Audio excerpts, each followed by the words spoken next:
Welcome back to Tech Headlines Today. It's episode number 20. Don't forget to subscribe and follow. Let's get into it. Bethesda's PC Game Launcher will be retired in May. Bethesda announced on Tuesday that it will be retiring its game launcher this May. Customers can migrate their games to their Steam accounts. We would like to thank you for your support and assure you that all of your games are safe, Bethesda wrote in a Tuesday announcement. If you're not playing PC games through the Bethesda.net launcher, then your work is done here. Bethesda promised a smooth migration for game libraries and digital wallets, though some save games may require manual transfers, but you won't lose access to your library if you don't migrate. The game studio, which Microsoft recently acquired, didn't say why it was shutting down the launcher, but the platform allowed Bethesda to rake in more sales since selling a game on Steam requires the developer to hand over 30% cut to Valve.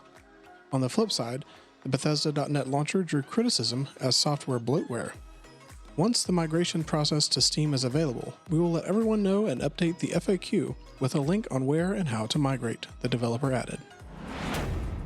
Peloton says online services back up after outage. Peloton Interactive said on Tuesday an issue that had prevented thousands of users from accessing its bike and treadmill classes had been resolved. More than 5,000 users had reported issues with the fitness product maker's online services earlier in the day on downdetector.com, a website that tracks outages by collecting status reports from several sources. The outage may have affected a large number of users. Peloton, whose shares were down 1.2% amid broader market weakness, did not respond to a request seeking more details on what caused the issue. Behind the stalkerware network spilling the private phone data of hundreds of thousands of people. Much of the spyware you hear of today are the powerful nation-state-backed exploits that can quietly and remotely hack into iPhones anywhere in the world. These powerful hacking tools are bought and operated by governments, often targeting their most vocal critics, journalists, activists, and human rights defenders. There's another kind of spyware that is more prevalent and much more likely to affect the average person. The consumer-grade spyware apps that are controlled by everyday people. Spyware can be installed surreptitiously by someone with physical access to a person's phone, and is used to track and monitor other people and spouses without their consent. TechCrunch revealed last October that an entire fleet of Android spyware apps were at risk of exposing phone data. TechCrunch first discovered the vulnerability as part of a wider exploration of consumer-grade spyware. The vulnerability is simple, which is what makes it so damaging. The nature of spyware means that those targeted likely have no idea that their phone is compromised. A massive stalkerware operation is harvesting data from 400,000 phones, including in the United States, Brazil, Indonesia, India, Jamaica, the Philippines, South Africa, and Russia. 9 similar spyware apps have practically identical features and a similar user interface for setting up the spyware. The apps share the same code, web dashboards, infrastructure, and vulnerabilities, and the apps all contact the same server infrastructure. For more details on the spyware, check out the article in our show links. Tonga is back online after a 5-week internet outage. 5 weeks after a volcanic eruption and subsequent tsunami knocked out internet access on the archipelago, Tonga is once again connected to the web. On Tuesday, Digicel, one of the country's 2 main ISPs, said it had restored data connectivity on Tonga Tapu and Iwa Islands after the submarine Reliance completed repairs on the 514-mile fiber optic cable connecting the South Pacific nation to Fiji and the rest of the world. It took the underwater craft 20 days to replace a 57-mile section of the cable that had suffered multiple breaks. However, not all of Tonga has internet access yet. The domestic cable that connects the main island of Tonga Tapu to its outlying neighbors suffered damage during the tsunami as well. Tonga Cable CEO James Panuve told Reuters it would take 6 to 9 months to complete the necessary repairs, with a cable shortage delaying the work. "We don't have enough cable," he said. The outage underscored just how precarious internet access can be for island nations and other remote communities. The fact it only took 5 weeks for Tonga to get back online is thanks to telecommunication companies from neighboring islands that shared cabling with the country when it ran out of its own supply. Slack outage stymies some business users. Some Slack users reported they were unable to access the collaboration app on Tuesday morning. The outage was first reported by Slack at 9:25 a.m. Eastern Time, as many U.S. workers returned to work following the President's Day holiday weekend. Thousands of Slack users reported problems loading the app on downdetector.com. The problems had not yet been fully resolved by noon Eastern Time. For users still having issues as of about 1:45, the company offered this advice. We're continuing to see improvements, but we still have some work to do. If you're still encountering trouble, please reload Slack or clear the app cache. For those not aware, Slack is an enterprise messaging tool that has approximately 12 million daily active users. A DNS configuration change has affected some users, but Slack has not responded to questions on the cause of the outage. Hypergrowth linked to higher hacking risk. Companies with a compound annual growth rate, or CAGR, of 40% or higher are more likely than companies growing at a standard rate to have suffered 10 or more cybersecurity breaches, according to a new research by Beyond Identity. Researchers questioned 1,102 employees, ranging from entry and mid-level to business leaders about cybersecurity issues within their organizations. The results showed a variation between companies that grow at a standard rate and companies experiencing hypergrowth.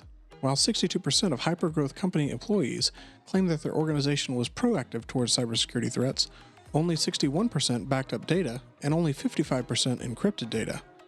Fewer than half, 48%, of the employees of standard growth companies said their organization was proactive towards cybersecurity threats. However, 66% said they back up their data, and 53% said they encrypted their data.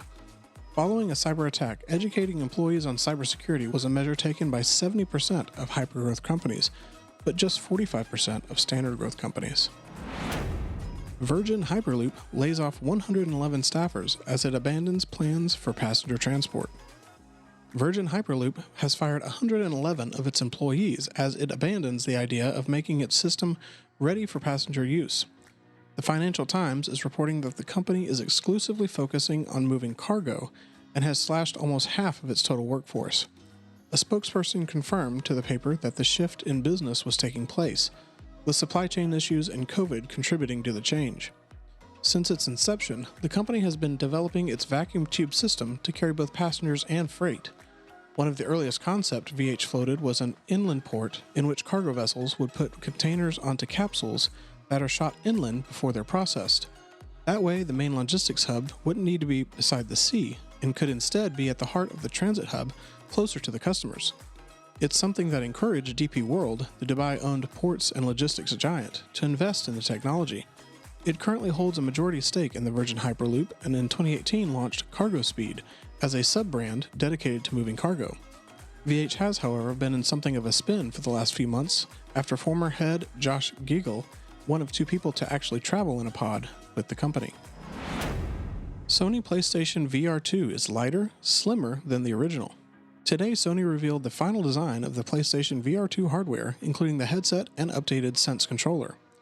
Over on the PlayStation blog, Hideaki Nishino, Senior Vice President Platform Experience at PlayStation, explains how the PSVR2 builds on the design of the original PSVR headset while creating a look that complements the PS5 console. And that look includes the tiny PlayStation symbols included on the DualSense controller appearing on the front and back bands of the new headset. Sony says the PSVR is comfortable to wear and maintains features PSVR owners liked, including its adjustable scope and headphone jack.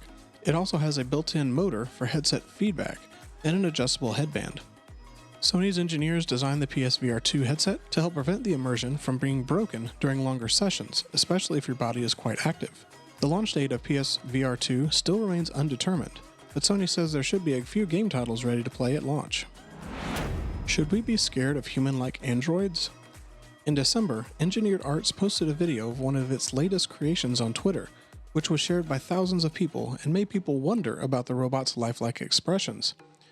With Amica, we wanted to create an intuitive and straightforward way to communicate with a machine.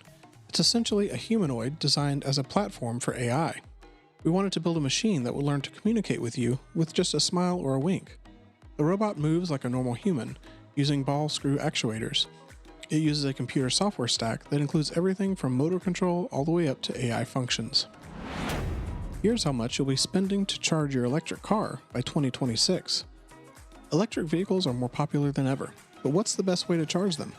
Thanks to the fragmented availability and high costs of public charging networks, the future seems to be in at-home charging units.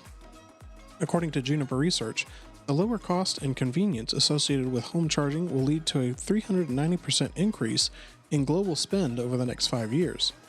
This means that the $3.4 billion that was spent on EV charging at home in 2021 will rise to $16 billion by 2026. The average household in Europe and North America is expected to spend $377 and $349 per year respectively on EV charging. Total EV charging sessions are expected to jump to 1 billion over 35 million households in the next 5 years.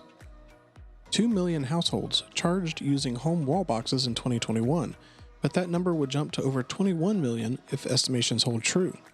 55% of households will use a wall box charger, and 45% of households will use direct AC power. If the industry can pull this off, it could mean global hardware revenue will jump from $1.8 billion in 2021 to $5.5 billion in 2026. Thanks for joining us for another episode of Tech Headlines Today. Subscribe and follow, and we'll see you tomorrow.